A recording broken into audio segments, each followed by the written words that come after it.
లోకి వెళితే సీఎం చంద్రబాబు నాయుడు ఇవాళ టీడీపీ మేనిఫెస్టోను విడుదల చేయనున్నారు. ఉండవల్లిలోని ప్రజా వేదికలో ఎన్నికల హామీలను ప్రకటిస్తారు. సుదీర్ఘ కసరత్తు అనంతరం మేనిఫెస్టోకు ఆమోదముద్ర వేశారు. ఎన్నికల ప్రణాళికలో ముఖ్యంగా సంక్షేమ పథకాలకే పెద్దపీట వేశారు. ప్రస్తుతం అమలవుతున్న పథకాలకు అదనపు ప్రయోజనం చేకూర్చడంతో పాటు కొత్త పథకాలను ప్రకటించనున్నారు.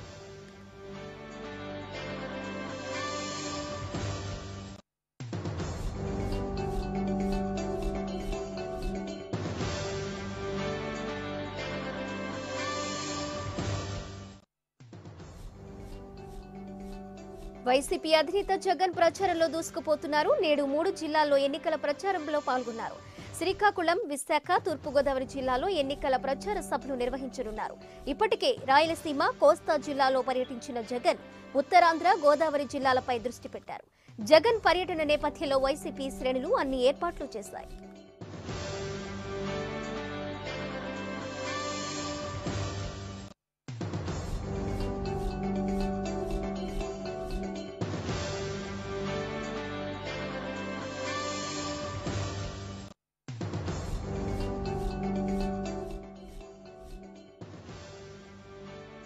జనసేన అధినేత పవన్ కళ్యాణ్ ఇవాళ కృష్ణా జిల్లాలో పర్యటించనున్నారు. నూజివీడు, మైలవరం, విజయవాడలో వరుస సభలు నిర్వహించనున్నారు. ఉదయం 11:30 నూజివీడు వెళ్లనున్న పవన్ వికాస సెంటర్లో నిర్వహించే ప్రచార సభలో పాల్గొంటారు. అనంతరం మైలవరంలో రోడ్ షో నిర్వహిస్తారు. గ్రామంలోని బోసుబొమ్మ సెంటర్లో బహిరంగ సభ నిర్వహిస్తారు. అక్కడి నుంచి విజయవాడ వెస్ట్ నియోజకవర్గ పరిధిలోని కోమలా విలాస్ సెంటర్లో ప్రచార సభలో పాల్గొంటారు.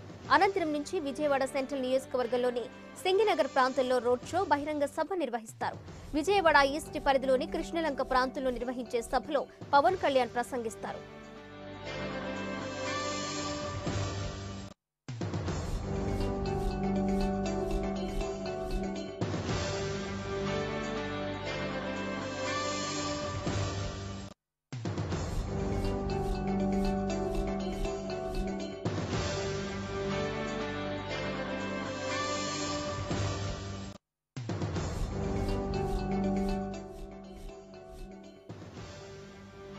జనసేన అధినేత పవన్ కళ్యాణ్ మరో అభ్యర్థుల జాబితా విడుదల చేశారు. 16 నియోజకవర్గాలకు అభ్యర్థులను ప్రకటించారు.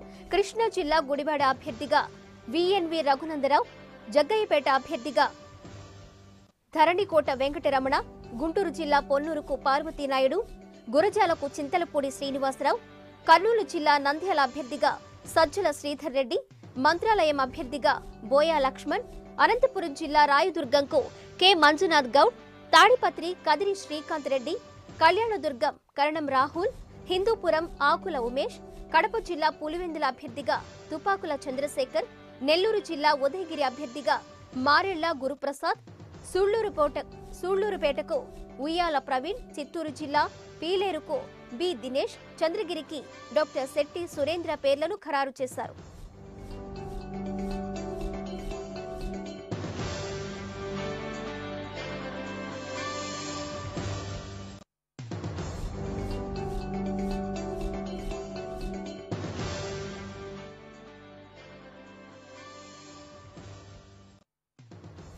వైసీపీ అధినేత వైఎస్ జగన్ కు మంత్రి కళా వెంకట్రావు బహిరంగ లేఖ రాశారు. జగన్ తీరుపై ఆయన మండిపడ్డారు. 3 తరాల నేర చరిత్ర కుటుంబం జగన్ది అని ఆరోపించారు. తండ్రి శవాన్ని అడ్డం పెట్టుకుని ఓట్లు అడిగిన సంస్కృతి జగన్ది అని విమర్శించారు.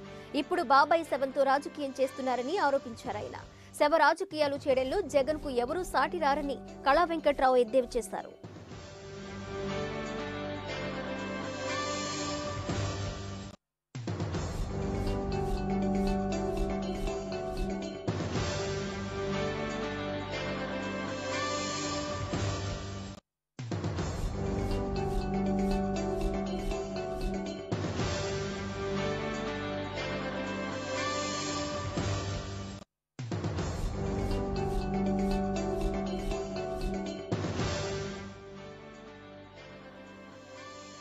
మాజీ మంత్రి ఉత్తరాంధ్ర చర్చా వేదిక అధ్యక్షుడు కొణతాల రామకృష్ణ టీడీపీకి మద్దతు పలికారు.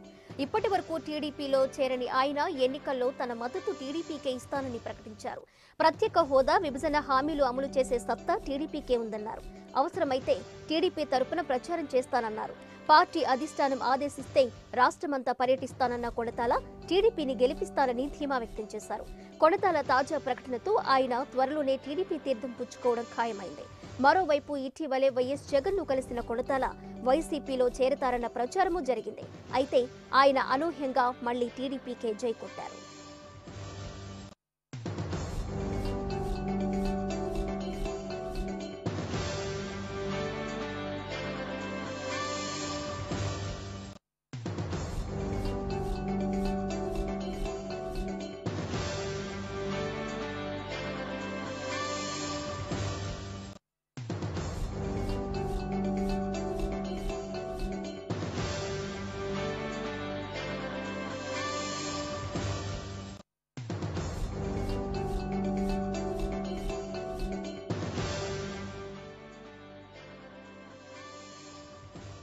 తండ్రి హత్య కేసు విచారణను ఎన్నికల సంఘం పర్యవేక్షించాలని చీఫ్ ఎలక్షన్ కమిషనర్ సునీల్ అరోరాను వైఎస్ వివేకానందరెడ్డి కుమార్తె సునీతారెడ్డి కోరారు.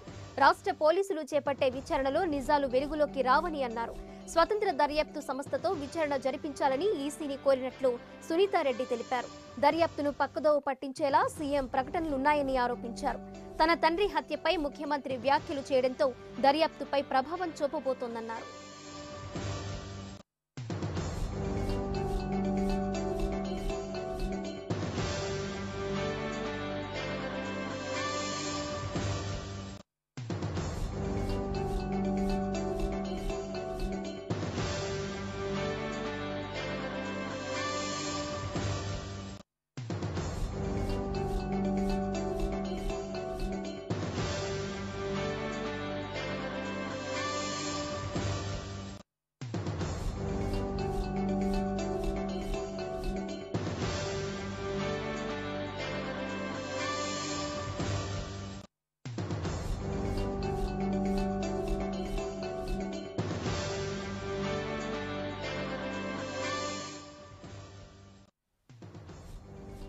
జనసేన అధినేత పవన్ కళ్యాణ్ వ్యాఖ్యలపై టీఆర్ఎస్ వర్కింగ్ ప్రెసిడెంట్ కేటీఆర్ స్పందించారు. తెలంగాణలో ఆంధ్ర వాళ్లను కొడతారంటూ చేసిన వ్యాఖ్యలను ఖండించారు. పవన్ కళ్యాణ్ తన అభిప్రాయాలను తప్పుగా చెప్తున్నారన్నారు. తెలంగాణలో 29 రాష్ట్రాలకు చెందిన ప్రజలు జీవిస్తున్నారని ట్వీట్ చేశారు. మీ వ్యాఖ్యలు తెలంగాణపై వ్యతిరేక భావం కలిగించేవిగా ఉన్నాయని పేర్కొన్నారు.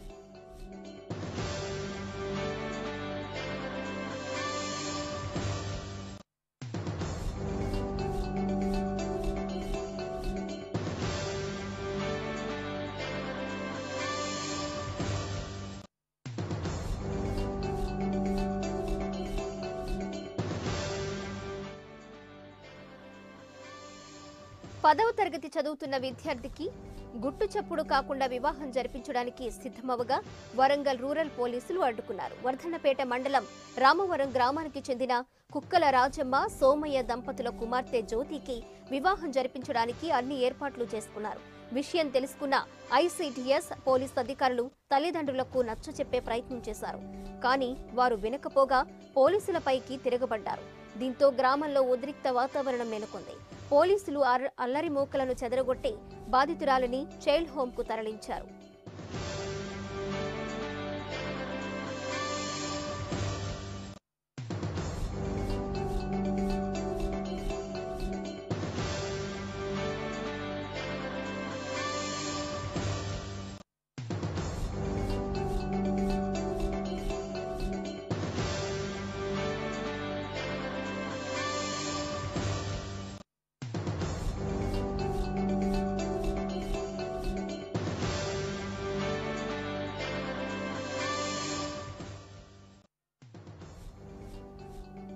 సంగారెడ్డి జిల్లా పుల్కల్ మండలం పెద్దరెడ్డిపేట గుంగూరు ప్రాజెక్టు మిషన్ భగీరథ వద్ద ఇంటెల్క్వెల్ భవనంలో ముసలి చొరబడింది. విషయం తెలుసుకున్న అటవీ శాఖ అధికారులకు ముసలిని పట్టుకున్నారు.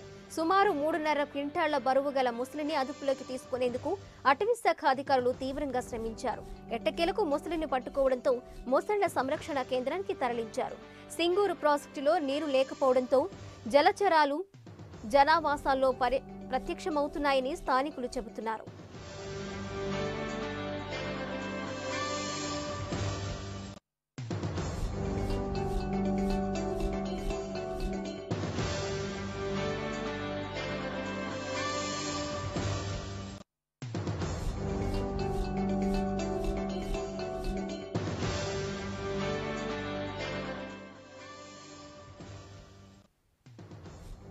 హైదరాబాద్ ఉప్పల్ రోడ్లో ప్రమాదం జరిగింది.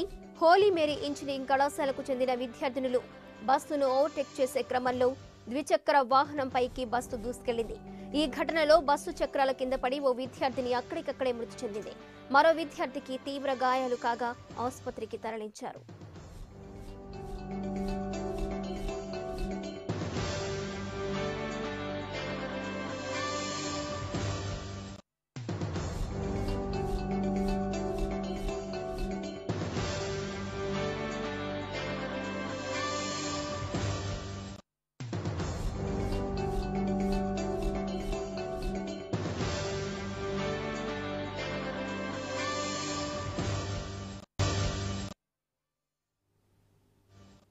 Back to news. ప్రజా సమస్యలను వదిలేసి చౌకీదార్ అనే నినాదాన్ని బీజేపీ ఉపయోగిస్తోందని బీఎస్పీ అధినేత్రి మాయావతి విమర్శించారు.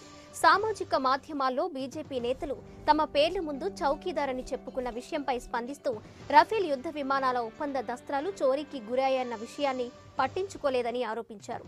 దేశంలో నిరుద్యోగ సమస్య పెరిగిపోయిందని తెలిసే డేటాతో పాటు పేదరికం, రైతులు, కూలీల సమస్యలు బహిర్గతం కాకుండా ప్రయత్నిస్తున్నారు. ఓట్ల కోసమే ఇటువంటి ప్రయత్నాలు చేస్తున్నారని, దేశానికి ఇటువంటి చౌకీదార్ అవసరమా అని ఆమె ట్వీట్ చేశారు.